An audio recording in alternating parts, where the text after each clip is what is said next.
नमस्कार शेतकरी बांधवांनो, तुमच्यासाठी अत्यंत महत्त्वाची बातमी आलेली आहे। खरीपसाठी 512 कोटी रुपयाचे पीक कर्ज वाटप करण्याचे आदेश देण्यात आलेले आहे। संपूर्ण बातमीचा आढावा आपण या व्हिडिओमध्ये घेणार आहोत, तरी व्हिडिओ हा शेवटपर्यंत नक्की बघा। तर माझ्या शेतकरी बांधवांनो, विविध बँकांनी पात्र शेतकऱ्यांना कर्ज उपलब्ध करून देण्याची प्रक्रिया सुरू केली असून अकोला जिल्ह्यात आतापर्यंत सुमारे 512 कोटी रुपयाचे पीक कर्ज वाटप करण्यात आले आहे। याबद्दल मोठी अपडेट आलेली आहे। यंदाच्या खरीप हंगामाची पूर्वतयारी सुरू झाली असून शेतकऱ्यांना विविध कामांमध्ये गुंतलेले आहे। पेरणीपूर्व मशागत, बियाणे, खते आणि इतर खर्चासाठी आवश्यक भांडवल उभारण्यासाठी पीक कर्जाला मोठी मागणी दिसून येत आहे। या पार्श्वभूमीवर अकोला जिल्ह्यात आतापर्यंत सुमारे 512 कोटी रुपयांचे पीक कर्ज वाटप करण्यात आले आहे। खरीप हंगामासाठी जिल्ह्यात यंदा सुमारे 1320 कोटी रुपयांचे पीक कर्ज वाटपाचे गेल्या हंगामाचे उद्दिष्ट डोळ्यासमोर सध्या ठेवण्यात आले असून एप्रिल महिन्यापासून कर्ज वाटप प्रक्रियेला सुरुवात झाली आहे। विविध बँकांनी पात्र शेतकऱ्यांना कर्ज उपलब्ध करून देण्याची प्रक्रिया सुरू केली आहे।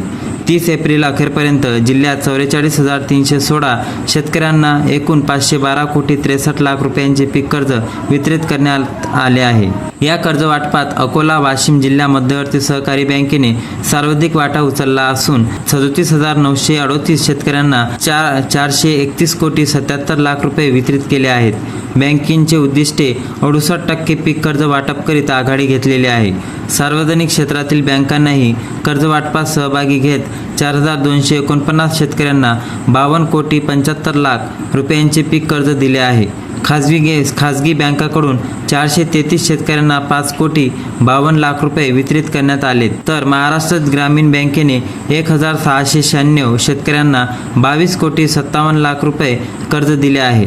सर्व बँकांच्या एकत्रित आकडेवारीनुसार 44,316 शेतकऱ्यांना 512 कोटी रुपयाचे पीक कर्ज वितरित झाले आहेत। हे वाटप एकूण नियोजनाच्या सुमारे 38% इतके पूर्ण झाले आहे। उर्वरित उद्दिष्ट सध्या करण्यासाठी पुढील काही आठवड्यात पीक कर्ज वेगाने करण्याची अपेक्षा व्यक्त केली जात आहे। सर्व बँकांना एकत्रित बघितलं तर वाटप खूप चांगला केलेला आहे। दरम्यान राज्य शासनाने मध्यंतरी पीक कर्ज माफीची घोषणा केल्याने शेतकऱ्यांमध्ये संभ्रमाची स्थिती निर्माण झाली आहे।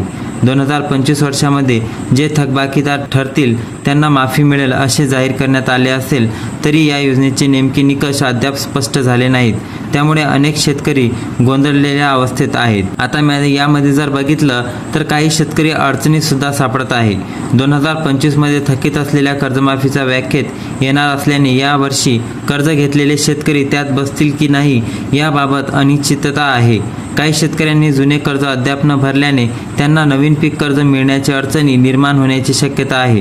परिणामी पीक कर्ज वाटपाचा अंतिम आकडा काहीसा अनिश्चिततेच्या छायेत राहिला आहे आणि शेतकऱ्यांमधील संभ्रम कायम सुद्धा आहे।